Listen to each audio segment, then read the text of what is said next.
രാവിലെ ഏകദേശം 9 മണിയോടുകൂടി ചെങ്ങന്നൂർ പോലീസ് സ്റ്റേഷനിലേക്ക് ഒരു ഫോൺ കോൾ എത്തി. വിളിച്ചയാൾ പറഞ്ഞതാകട്ടെ നടുക്കുന്ന സംഭവങ്ങളും.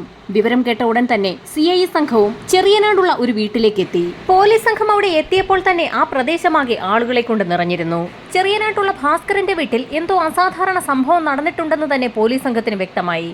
CI സംഘവും ഉടൻ തന്നെ ആ വീടിനുള്ളിലേക്ക് പ്രവേശിച്ചു. 2 പുരുഷന്മാരും 2 സ്ത്രീകളും ഒരു കൊച്ചുകുട്ടിയും ആ വീട്ടിലുണ്ട്. അവരാകെ ഭയന്ന് വിറച്ച നിലയിലായിരുന്നു. അപ്പോഴാണ് CIയുടെ കണ്ണിൽ ഒരു കാഴ്ചപ്പെടുന്നത്. അവിടെ ഒരു മുറിയിലാകെ മുളകുപൊടി വാരി വിതറിയിരിക്കുന്നു. പോലീസ് സംഘം ആ മുറിക്കുള്ളിലേക്ക് കടന്നപ്പോൾ മുറിയാകെ വാരി വലിച്ചിട്ട നിലയിലായിരുന്നു. ഒറ്റ നോട്ടത്തിൽ തന്നെ അവിടെ ഒരു മോഷണം നടന്നിട്ടുണ്ടെന്ന് വ്യക്തമാകും. മുറിക്കുള്ളിലെ കട്ടിലിലേക്ക് നോക്കിയ പോലീസുകാർ ഒരു നിമിഷം ഒന്ന് നിന്നു. ആ കട്ടിലിൽ പ്രായമായൊരു വ്യക്തി തല ചരിച്ചു വെച്ച നിലയിൽ അനക്കമില്ലാതെ കിടക്കുന്നു. വീട്ടുടമസ്ഥനായ ഭാസ്കരൻ എന്ന വ്യക്തിയായിരുന്നു അത്. മുറിക്കുള്ളിൽ പരിശോധന നടത്തിയ പോലീസുകാർക്ക് ആ മുറിക്കുള്ളിൽ ആകെ മുളകുപൊടി വാരി വിതറിയിരിക്കുന്നതാണ് കാണാൻ കഴിഞ്ഞത്. അപ്പോഴാണ് കൂട്ടത്തിലൊരു പോലീസുകാരൻ കട്ടിലിൽ ചരിഞ്ഞു കിടക്കുന്ന ഭാസ്കരന്റെ കഴുത്തിൽ ചില കറുത്ത പാടുകളൊക്കെ കണ്ടത്.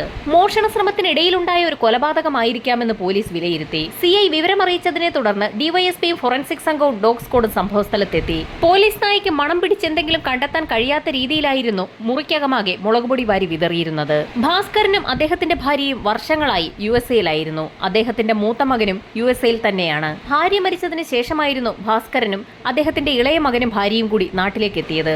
ആ രാത്രി വീട്ടിൽ എന്താണ് സംഭവിച്ചതെന്നറിയുന്നതിനായി പ്രദേശവാസികളെയും അയൽക്കാരെയും വീട്ടിലുണ്ടായിരുന്ന ജോലിക്കാരിയെയും ഒക്കെ പോലീസ് ചോദ്യം ചെയ്തു. രാവിലെ പതിവ് പോലെ ജോലിക്കാരി ഭാസ്കരനുള്ള ചായയുമായി മുറിയിലെത്തിയപ്പോഴാണ് അദ്ദേഹത്തിന് അനക്കമൊന്നുമില്ല എന്നുള്ള കാര്യം മനസ്സിലായത്. വിവരം അപ്പോൾ തന്നെ തൊട്ടടുത്ത മുറിയിലുണ്ടായിരുന്ന മരുമകളെ അറിയിക്കുകയും ജോലിക്കാരിയും മരുമകളും കൂടി ഭാസ്കരനെ കുലുക്കി വിളിച്ചു നോക്കിയെങ്കിലും അദ്ദേഹത്തിന് അനക്കമൊന്നുമില്ല എന്ന് വ്യക്തമാവുകയായിരുന്നു. ഭയന്നുപോയ മരുമകളും ജോലിക്കാരിയും ഔട്ട് ഹൗസിൽ താമസിക്കുന്ന ഡ്രൈവർ കം സെക്യൂരിറ്റിയെ വിളിച്ച് വിവരം പറഞ്ഞു. അയാളെത്തി ഭാസ്കരനെ വിളിച്ചു നോക്കിയെങ്കിൽ അനക്കമില്ല എന്ന് മനസ്സിലാക്കിയതിനെ തുടർന്നായിരുന്നു വിവരം പഞ്ചായത്ത് പ്രസിഡന്റിനെ അറിയിച്ചത്. സംഭവം അറിഞ്ഞ് അവിടേക്കെത്തിയ ഭാസ്കരന്റെ ഉറ്റ സുഹൃത്തായ പഞ്ചായത്ത് പ്രസിഡന്റിന് അയാൾക്ക് എന്തോ സംഭവിച്ചു എന്ന് മനസ്സിലായതിനെ തുടർന്നായിരുന്നു ചെങ്ങന്നൂർ പോലീസ് സ്റ്റേഷനിൽ വിളിച്ച് വിവരം പറഞ്ഞത്. ഒരു തോർത്തുപയോഗിച്ച് കഴുത്ത് വരിഞ്ഞു മുറുക്കി ശ്വാസം മുട്ടിച്ചാണ് ഭാസ്കരനെ കൊലപ്പെടുത്തിയിരിക്കുന്നത്. തൊണ്ടി മുതലായ തോർത്ത് ആ കട്ടിലിൽ നിന്ന് തന്നെ പോലീസ് കണ്ടെത്തി. ഭാസ്കരനെ വകവരുത്താൻ ഉപയോഗിച്ച തോർത്തിൽ നിന്നും എന്തെങ്കിലും വിരലടയാളം കിട്ടുമോ എന്ന് ഫോറൻസിക് സംഘം പരിശോധിച്ചു. ഇതിനിടയിൽ ഡോഗ് സ്ക്വാഡിനെ എത്തിച്ചെങ്കിൽ പോലും മുളകുപൊടി വാരി വിതറിയിരിക്കുന്നത് കാരണം ഡോഗ് സ്ക്വാഡിന്റെ പരിശോധന ഫലം കണ്ടില്ല. ഇതിനിടയിൽ CI സംഘവും ആ മുളകുപൊടിയുടെ കേന്ദ്രമൊന്ന് അന്വേഷിച്ചു. ആ മുളകുപൊടി ആ വീട്ടിലെ അടുക്കളയിൽ നിന്ന് തന്നെ എടുത്തിട്ടുള്ളതാണെന്ന് ജോലിക്കാരി സമ്മതിക്കുകയും ചെയ്തു. കാരണം രാവിലെ ഭക്ഷണം പാകം ചെയ്യുന്ന സമയത്ത് മുളകുപൊടി കാണാനില്ല എന്നുള്ള വിവരം ജോലിക്കാരിക്ക് മനസ്സിലായിരുന്നു. ഭാസ്കരന്റെ മുറിയിലെ അലമാരകൾ തുറന്നിട്ട നിലയിലായിരുന്നു. മുറിക്കുള്ളിൽ മൽപിടുത്തം നടന്നതിന്റെ എല്ലാ ലക്ഷണങ്ങളും ഉണ്ടായിരുന്നു. അതുകൊണ്ട് തന്നെ ആ വീടിനുള്ളിലേക്ക് പ്രവേശിക്കാൻ ഏതൊക്കെ വാതിലുകൾ ഉണ്ടെന്നാണ് പോലീസ് സംഘം ആദ്യം തിരഞ്ഞത്. പ്രധാന വാതിലിന് പുറമെ അടുക്കള ഭാഗത്തും ടെറസിലുമാണ് മറ്റു 2 വാതിലുകളുള്ളത്. പോലീസിന്റെ നിർദ്ദേശപ്രകാരം ഫോറൻസിക് സംഘം ആ 3 വാതിലുകളിലും വിശദമായ പരിശോധന നടത്തിയെങ്കിലും വാതിൽ തകർക്കാൻ ശ്രമിച്ചതിന്റെയോ കുത്തിത്തുറക്കാൻ ശ്രമിച്ചതിന്റെയോ ഒന്നും യാതൊരു തെളിവും അവിടെ നിന്ന് ലഭിച്ചില്ല. യാതൊരു വിധത്തിലുള്ള വിരലടയാളങ്ങളും അവിടെ നിന്നും കണ്ടെത്താനായില്ല. വാതിലുകൾക്ക് പുറമെ ആ വീടിനുള്ളിലെ ജനലുകളും ഭദ്രമായിരുന്നു. വാതിലുകളും ജനലുകളും ഒന്നും തകർക്കാതെ തന്നെ കള്ളനകത്ത് പ്രവേശിച്ചിട്ടുണ്ടെങ്കിൽ കള്ളത്താക്കോലിട്ട് വാതിൽ തുറന്ന ശേഷമായിരിക്കണം അകത്ത് കടന്നിട്ടുള്ളത്. അതല്ല എങ്കിൽ നേരത്തെ തുറന്നിട്ട വാതിലിലൂടെ വീട്ടുകാരറിയാതെ തന്നെ കള്ളന്മാർ ഭാസ്കരന്റെ മുറിയിലെത്തി എവിടെയെങ്കിലും പതുങ്ങിയിരുന്നിട്ടുണ്ടാകണം. ഭാസ്കരന്റെ മുറി വിശദമായി പരിശോധിച്ച മരുമകൾ ഷെറിൻ പോലീസിനോട് ഒരു കാര്യം പറഞ്ഞു. ഭാസ്കരന്റെ കഴുത്തിലുണ്ടായിരുന്ന രുദ്രാക്ഷം കെട്ടിയ സ്വർണ്ണമാല കാണാനില്ല. ഇതോടൊപ്പം തന്നെ ലാപ്ടോപ്പും മൊബൈൽ ഫോണും തലേ ദിവസം എന്തോ ആവശ്യത്തിനായി എടുത്തുവെച്ച 8000 രൂപയും മിസ്സിംഗ് ആണ്. മോഷ്ടാവ് അല്ലെങ്കിൽ മോഷ്ടാക്കൾ കയ്യിൽ ഗ്ലൗസ് ധരിച്ചതുകൊണ്ടാകാം വിരലടയാളങ്ങളൊന്നും തന്നെ ലഭിക്കാത്തതെന്ന് ഫോറൻസിക് സംഘം വിലയിരുത്തി. ഇതോടൊപ്പം തന്നെ ഇൻക്വസ്റ്റ് നടപടികൾ പൂർത്തിയാക്കിയ ഭാസ്കരന്റെ മൃതദേഹം പോസ്റ്റ്മോർട്ടം നടപടികൾക്കായി ആലപ്പുഴ മെഡിക്കൽ കോളേജിലേക്ക് ഷിഫ്റ്റ് ചെയ്തു. സംഭവം നടന്ന വീടും പരിസരവുമൊക്കെ അരിച്ചു പറക്കിയെങ്കിലും പ്രതിയിലേക്ക് വിരൽ ചൂണ്ടുന്ന ഒന്നും തന്നെ കണ്ടെത്താൻ പോലീസിന് കഴിഞ്ഞില്ല. ഈ സമയത്തായിരുന്നു ഫോറൻസിക് സംഘത്തിന്റെ റിപ്പോർട്ട് എത്തുന്നത്. ഫോറൻസിക് സംഘത്തിന്റെ റിപ്പോർട്ട് അനുസരിച്ച് ഭാസ്കരനെ കൊലപ്പെടുത്തിയിരിക്കുന്നത് കഴുത്തിൽ തോർത്തു മുറുക്കിയാണ്. ആ തോർത്തിൽ ക്ലോറോഫോമിന്റെ അംശമുണ്ടെന്നും കണ്ടെത്തിയിട്ടുണ്ട്. ക്ലോറോഫോം ഉപയോഗിച്ച് മയക്കിക്കിടത്തിയ ശേഷമാണ് ഭാസ്കരനെ അതേ തോർത്തുകൊണ്ട് തന്നെ കഴുത്ത് മുറുക്കി കൊലപ്പെടുത്തിയിരിക്കുന്നത്. മോഷ്ടാക്കൾ മറ്റുള്ള മുറികളിലൊന്നും കടന്നിട്ടില്ല. ഭാസ്കരന്റെ മുറി മാത്രം ലക്ഷ്യം വെച്ച് വന്നതാണ് അവർ. മരുമകളുടെയും ജോലിക്കാരിയുടെയും മൊഴി അനുസരിച്ച് ഭാസ്കരൻ അനക്കമില്ല എന്ന് മനസ്സിലാക്കിയ സമയത്ത് അവർ ഇരുവരും ചേർന്നാണ് പ്രധാന വാതിൽ തുറന്ന് പുറത്തെ മുറിയിലുണ്ടായിരുന്ന ഡ്രൈവറെ അവിടേക്ക് വിളിച്ചു വരുത്തിയത്. പോലീസ് സംഘത്തിന്റെ അന്വേഷണത്തിലും മറ്റു 2 വാതിലുകളും അകത്തുനിന്നും ഭദ്രമായി അടച്ച നിലയിലായിരുന്നു. 3 വാതിലുകളും അകത്തുനിന്നും അടച്ച നിലയിലാണെങ്കിൽ കള്ളന്മാർ മന്ത്രവാദികളെ പോലെ എങ്ങനെ അകത്ത് കടന്നിട്ടുണ്ടാകുമെന്നായി പോലീസിന്റെ സംശയം. ഭാസ്കരനെയും കുടുംബത്തെയും കുറിച്ച് വിശദമായി എന്നറിയുന്നതിനായി പോലീസ് സംഘം നാട്ടുകാരെയും ബന്ധുക്കളെയും ഒക്കെ ചോദ്യം ചെയ്യലിന് വിധേയമാക്കി. ചോദ്യം ചെയ്യലിൽ നിർണായക വിവരങ്ങളാണ് പോലീസിന് ലഭിച്ചത്. ഭാസ്കരന്റെ വീട്ടിൽ 2 വളർത്തുനായകളുണ്ട്. അപരിചിതരായ ആരെങ്കിലും എത്തിയാൽ ഉടൻ തന്നെ അവ കുരച്ച് ബഹളമുണ്ടാക്കുന്ന സ്വഭാവമുണ്ട്. എന്നാൽ സംഭവം നടന്ന ദിവസം ആ നായ്ക്കൾ കുരച്ചിട്ടേയില്ല. നാട്ടുകാരോട് വിവരങ്ങൾ തിരക്കുന്നതിനിടയിൽ തന്നെ ഒരു സംഘം പോലീസുകാർ ഭാസ്കരന്റെ ബന്ധുക്കളെ കേന്ദ്രീകരിച്ചും ഒരു അന്വേഷണം നടത്തി. ബന്ധുക്കളെ ചോദ്യം ചെയ്തതിൽ നിന്ന് സുപ്രധാന വിവരങ്ങൾ പോലീസിന് ലഭിച്ചു. ഭാസ്കരനും ഭാര്യയും 2 ആൺമക്കളും വർഷങ്ങളായി അമേരിക്കയിലായിരുന്നു താമസം. ഭാസ്കരന്റെ ഇളയ മകൻ ബുദ്ധിപരമായി ഒരൽപ്പം പിന്നോട്ട് നിൽക്കുന്ന ആളാണ്. അതുകൊണ്ട് തന്നെ ഇളയ മകന്റെ വിവാഹ സമയത്ത് ചില കണ്ടീഷൻസ് ഒക്കെ ഭാസ്കരൻ ഇളയ മകന്റെ ഭാര്യയ്ക്ക് മുൻപിൽ വെച്ചിരുന്നു. തന്റെ സ്വത്തിന്റെ നേർപകുതി അവൾക്ക് നൽകാമെന്നും അമേരിക്കയിലുള്ള മൂത്ത മകനും കുടുംബത്തിനും ഒപ്പം തന്നെ ഇളയ മകനെയും കുടുംബത്തെയും അയക്കാമെന്നുമായിരുന്നു അയാൾ പറഞ്ഞിട്ടുള്ളത്. പറഞ്ഞതുപോലെ തന്നെ ഭാസ്കരൻ വാക്ക് പാലിക്കുകയും ചെയ്തു. വർഷങ്ങളായി ഭാസ്കരനും ഭാര്യയും 2 ആൺമക്കളും അവരുടെ ഭാര്യമാരും കുട്ടികളുമായി അമേരിക്കയിൽ കഴിയുകയായിരുന്നു. അങ്ങനെയിരിക്കെയാണ് ഒരു ദിവസം ഭാസ്കരന്റെ ഭാര്യ മരണപ്പെടുന്നത്. മരണത്തോടുകൂടി ഭാസ്കരനും ഇളയ മകനും ഭാര്യയും നാട്ടിലേക്ക് എത്തി. മരണാനന്തര ചടങ്ങുകൾക്ക് ശേഷം മൂത്ത മകനും കുടുംബവും അമേരിക്കയിലേക്ക് മടങ്ങിപ്പോയി. എന്നാൽ നാട്ടിൽ ഒറ്റയ്ക്ക് കഴിഞ്ഞിരുന്ന ഭാസ്കരനൊപ്പം ഇളയ മകനും ഭാര്യയും നാട്ടിൽ തന്നെ കൂടി. വീട്ടിലെ കാര്യങ്ങളൊക്കെ നോക്കുന്നത് ഇളയ മരുമകളായ ഷെറിനായിരുന്നു. ബന്ധുക്കളിൽ നിന്ന് ഇത്രയും കാര്യങ്ങൾ മനസ്സിലാക്കിയ സമയത്തായിരുന്നു പോലീസിന് വളരെ നിർണായകമായ ഒരു മൊഴി ഒരു ചെറുപ്പക്കാരൻ നൽകുന്നത്. ഭാസ്കരനും കുടുംബവും അമേരിക്കയിലായിരുന്ന സമയത്ത് ഇളയ മരുമകളായ ഷെറിൻ അമേരിക്കയിൽ ഒരു മോഷണക്കേസിൽ പെട്ടു എന്നുള്ള ഒരു ഞെട്ടിക്കുന്ന വിവരമായിരുന്നു അത്. ആ കേസിൽ നിന്നൊക്കെ ഷെറിൻ ഊരിപ്പോന്നെങ്കിലും അത് നാട്ടിലന്ന് വലിയ ചർച്ചാ വിഷയമായിരുന്നു. പോലീസ് സംഘം അയൽവാസികളെയൊക്കെ ചോദ്യം ചെയ്യുന്നതിനിടയിലായിരുന്നു ഭാസ്കരന്റെ വീടിന് നേരെ എതിർവശത്ത് താമസിക്കുന്ന വ്യക്തി ഒരു നിർണായക വിവരം പോലീസിനോട് പങ്കുവെക്കുന്നത്. രാത്രി ഏകദേശം 10 മണിയോടുകൂടി അയാൾ തന്റെ വീടിന്റെ ഗേറ്റ് അടയ്ക്കുന്നതിനായി പുറത്തേക്കിറങ്ങിയ സമയത്ത് ഭാസ്കരന്റെ വീടിന്റെ മതിലിന് വെളിയിലായി ഒരു ചെറുപ്പക്കാരൻ ബൈക്ക് നിർത്തിയിട്ട് നിൽക്കുന്നുണ്ടായിരുന്നു. എന്തു പറ്റിയെന്ന് ചോദിച്ചപ്പോൾ തന്റെ ബൈക്കിന് എന്തോ കംപ്ലൈന്റ് ഉണ്ടെന്നായിരുന്നു ആ ചെറുപ്പക്കാരൻ മറുപടി പറഞ്ഞത്. അന്ന് ആ കാഴ്ച കണ്ടപ്പോൾ വലിയ സംശയമൊന്നും തോന്നിയിരുന്നില്ലെങ്കിൽ പോലും ഇപ്പോൾ ഭാസ്കരന്റെ മരണം സംഭവിച്ചു കഴിഞ്ഞ സമയത്ത് തനിക്ക് എന്തൊക്കെയോ സംശയം തോന്നുന്നു എന്നായിരുന്നു അയൽക്കാരന്റെ മൊഴി. അയൽക്കാരന്റെ നിർണായകമായ മൊഴിയിൽ ആ പ്രദേശത്തെ CCTV കേന്ദ്രീകരിച്ചൊരു അന്വേഷണം നടത്താൻ CI ഉത്തരവിട്ടു. എന്നാൽ CCTV ദൃശ്യങ്ങളിൽ നിന്നൊന്നും അയൽക്കാരൻ പറഞ്ഞ മൊഴി അനുസരിച്ച് ഒരു ചെറുപ്പക്കാരനെയോ ബൈക്കോ ഒന്നും അതിൽ നിന്ന് കണ്ടെത്താനായില്ല. ഈ സമയത്തായിരുന്നു ഭാസ്കരന്റെ പോസ്റ്റ്മോർട്ടം റിപ്പോർട്ട് പുറത്തുവരുന്നത്. റിപ്പോർട്ട് അനുസരിച്ച് ക്ലോറോഫോം ഉപയോഗിച്ച് ബോധം കെടുത്തിയ ശേഷം ഭാസ്കരനെ കഴുത്തു മുറുക്കി കൊലപ്പെടുത്തിയിരിക്കുകയാണ്. എന്നാൽ ഭാസ്കരന്റെ ചുണ്ടിലും മൂക്കിന്റെ പാലത്തിലും കൈപ്പത്തിയിലും മുറിവുകൾ ഉണ്ടായിരുന്നു. ചെറുകുടലിൽ ക്ഷതമേറ്റിട്ടുണ്ട്. വയറിന്റെ ഭാഗത്ത് അതിശക്തമായ എന്തോ ഉപയോഗിച്ച് അമർത്തുകയോ ഇടിക്കുകയോ ചെയ്തിട്ടുണ്ട്. ശ്വാസകോശത്തിനുള്ളിലും അന്നനാളത്തിലും രക്തം കട്ട പിടിച്ചിട്ടുണ്ട്. റിപ്പോർട്ട് അനുസരിച്ച് സംഭവം നടന്ന ദിവസം ഏകദേശം 10 മണിക്ക് മുൻപായി തന്നെ ഭാസ്കരന്റെ മരണം സംഭവിച്ചിട്ടുണ്ട്. പോസ്റ്റ്മോർട്ടം നടപടികൾക്ക് ശേഷം ഭാസ്കരന്റെ മൃതദേഹം ബന്ധുക്കൾക്ക് വിട്ടു നൽകി. മരണാനന്തര ചടങ്ങുകൾക്ക് ശേഷം വീട്ടിലുള്ള ആളുകളെയൊക്കെ വിശദമായി തന്നെ ചോദ്യം ചെയ്യാൻ പോലീസ് സംഘം തീരുമാനിച്ചു. ഡ്രൈവറെയും ജോലിക്കാരിയെയും ചോദ്യം ചെയ്തെങ്കിലും അവർക്ക് പ്രത്യേകിച്ചൊന്നും തന്നെ പറയാനുണ്ടായിരുന്നില്ല. ഇളയ മരുമകളായ ഷെറിനെയായിരുന്നു പിന്നീട് ചോദ്യം ചെയ്യലിന് പോലീസ് തിരഞ്ഞെടുത്തത്. അത്രയും വലിയൊരു സംഭവം ആ വീട്ടിൽ നടന്നിട്ടും എന്തുകൊണ്ടാണ് നിങ്ങൾ അറിയാതിരുന്നതെന്ന് പോലീസ് ചോദിച്ചപ്പോൾ തലേ ദിവസം രാത്രിയിൽ തങ്ങൾ നല്ല ഉറക്കമായിരുന്നു എന്നായിരുന്നു ഷെറിന്റെ മറുപടി. മരുമകൾ നേരത്തെ നൽകിയ മൊഴി അനുസരിച്ച് ആ വീടിന്റെ 3 വാതിലുകളും ഭദ്രമായി അകത്തുനിന്നും അടച്ചിട്ട നിലയിലായിരുന്നു. അടച്ചിട്ട വീട്ടിൽ കള്ളന്മാർ എങ്ങനെ പ്രവേശിച്ച് കാണുമെന്നുള്ള പോലീസിന്റെ ചോദ്യത്തിന് ഞെട്ടിക്കുന്ന ഒരു മറുപടിയായിരുന്നു ഷെറിൻ നൽകിയത്. ആ വീടിന് ടെറസിന്റെ ഭാഗത്ത് ഗ്രില്ലുകളില്ലാത്ത ഒരു ജനാലയുണ്ട്. അതിന്റെ ഡോർ സ്ലൈഡ് ചെയ്യാവുന്ന നിലയിലായിരുന്നു ഉള്ളത്.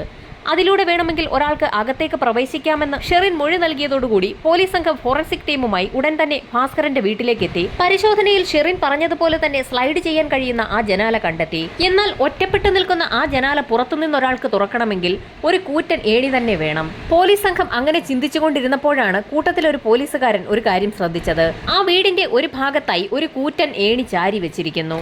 ആ ഏണി തന്നെയാവാം മോഷ്ടാവ് അകത്ത് കടക്കുന്നതിന് ഉപയോഗിച്ചതെന്ന് പോലീസ് നിഗമനത്തിലെത്തിയപ്പോഴാണ് ഫോറൻസിക് സംഘം ആ ഏണിയിൽ വിശദമായ ഒരു പരിശോധന നടത്താൻ തീരുമാനിച്ചത്. എന്നാൽ പരിശോധനയിൽ ആ ഏണി മാസങ്ങളോളമായി ഉപയോഗശൂന്യമായി കിടക്കുകയാണെന്ന് മനസ്സിലായി. ഏണിയിൽ പറ്റിപ്പിടിച്ചിരിക്കുന്ന പൊടിയും അഴുക്കും അതിലേക്ക് പടർന്നു കയറിയിരിക്കുന്ന കാട്ടുചെടികളും ആ പ്രദേശത്തിന്റെ പ്രത്യേകതയുമൊക്കെ പരിശോധനയ്ക്കെടുത്ത ഫോറൻസിക് സംഘത്തിന് ആ ഏണി മാസങ്ങളോളമായി ഉപയോഗിക്കാതെ കിടക്കുകയാണെന്ന് തന്നെ വ്യക്തമായി. ഷെറിൻ പറഞ്ഞതനുസരിച്ച് പുറത്തുനിന്നൊരാൾക്ക് ആ ജനാല വഴി മാത്രമേ അകത്തേക്ക് പ്രവേശിക്കാനാകൂ.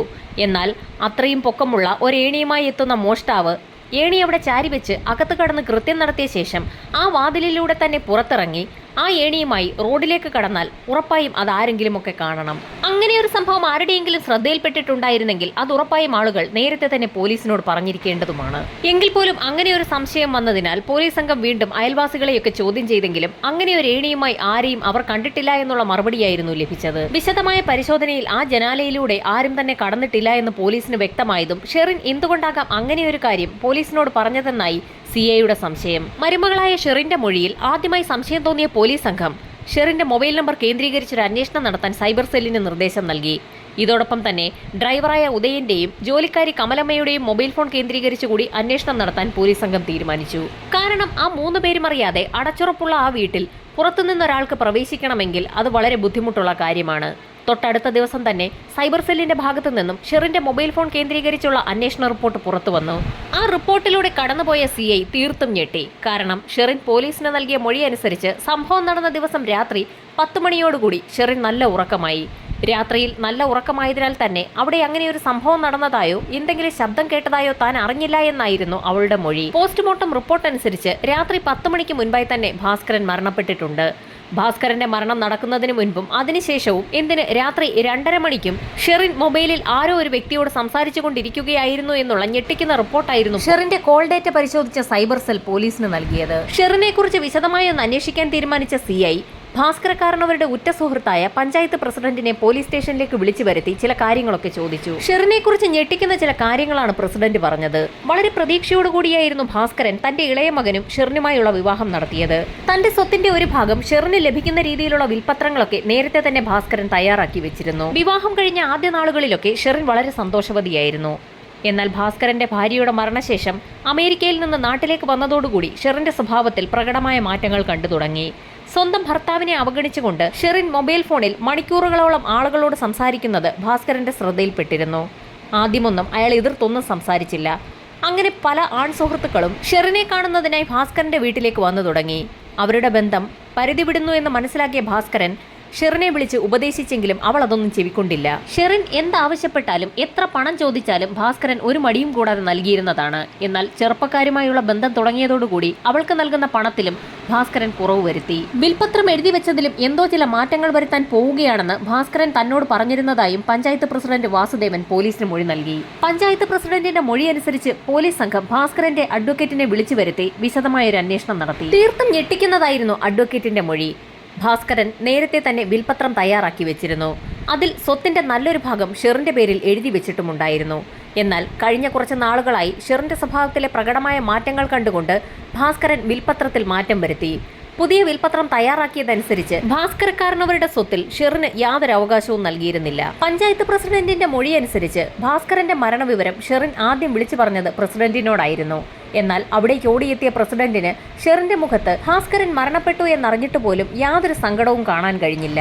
എല്ലാ തരത്തിലും ഷെറിനെ സംശയിച്ച പോലീസുകാർ അവളെ വിശദമായി തന്നെ ഒന്ന് ചോദ്യം ചെയ്യാൻ തീരുമാനിക്കുകയും പോലീസ് സ്റ്റേഷനിലേക്ക് വിളിച്ചു വരുത്തുകയും ചെയ്തു. കൃത്യമായി എഴുതി തയ്യാറാക്കിയ ചോദ്യാവലിയുടെ അടിസ്ഥാനത്തിലായിരുന്നു ചോദ്യം ചെയ്യൽ. ഷെറിനെ ചോദ്യം ചെയ്യുന്നതിനിടയിൽ തന്നെ അവളുടെ സോഷ്യൽ മീഡിയ പാസ്വേഡുകൾ മനസ്സിലാക്കിയ പോലീസ് സംഘം അത് IT വിഭാഗത്തിന് കൈമാറി. ഷെറിൻ സോഷ്യൽ മീഡിയയിലൂടെ പല വ്യക്തികളുമായി നിരന്തരം ചാറ്റ് ചെയ്യുന്നുണ്ടെന്ന് പോലീസിന് വ്യക്തമായി. ചാറ്റ് ചെയ്യുന്ന വ്യക്തികളുമായി മൊബൈൽ ഫോണിൽ ബന്ധപ്പെടാറുണ്ടോ എന്നറിയുന്നതിനായി സോഷ്യൽ മീഡിയയിൽ നിന്ന് ലഭിച്ച വ്യക്തികളുടെ വിവരങ്ങളും സൈബർ സെല്ലിന് കൈമാറി.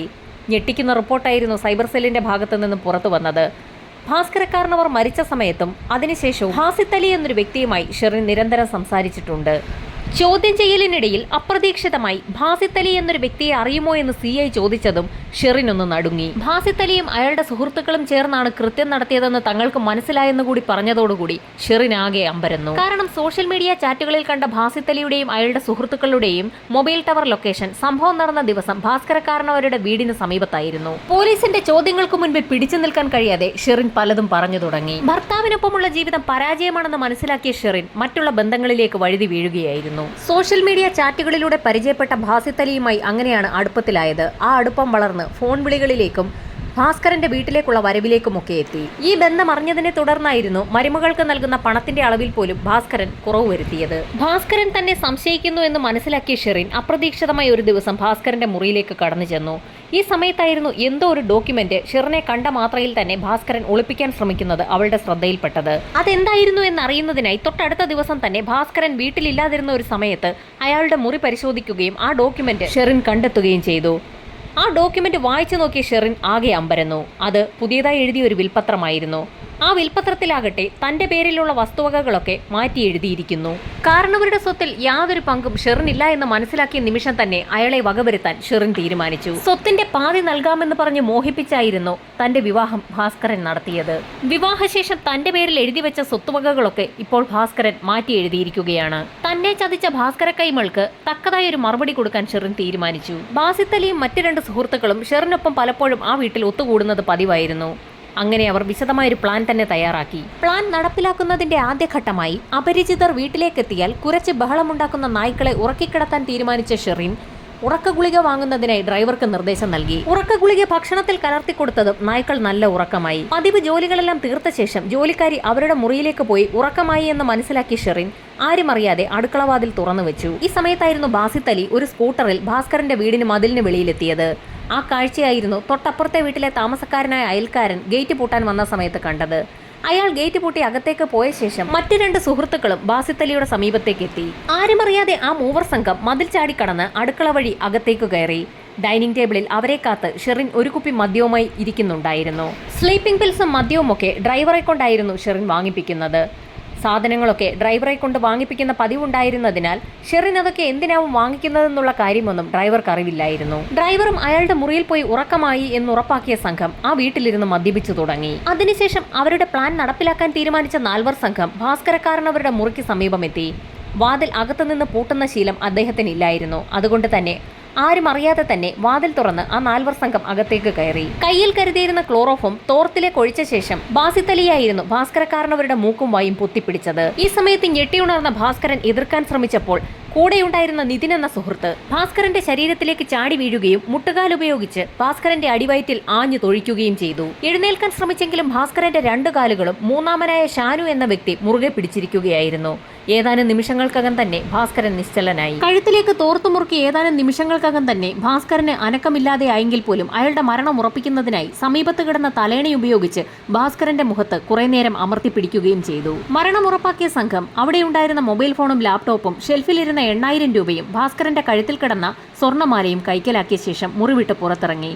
മുറിവിട്ട് പുറത്തു പോകുന്നതിന് മുൻപ് തന്നെ ഷെറിൻ നേരത്തെ അവിടെ കൊണ്ടുവച്ചിരുന്ന മുളകുപൊടി ആ മുറിക്കുള്ളിലൊക്കെ വിതറാൻ ആ സംഘം മറന്നതുമില്ല. അടുക്കളവാതിലിലൂടെ പുറത്തിറങ്ങിയ സംഘം ആരുടെയും കണ്ണിൽപ്പെടാതെ മതിൽ ചാടി പുറത്തു കടന്ന് അവിടെ നിന്ന് രക്ഷപ്പെട്ടു.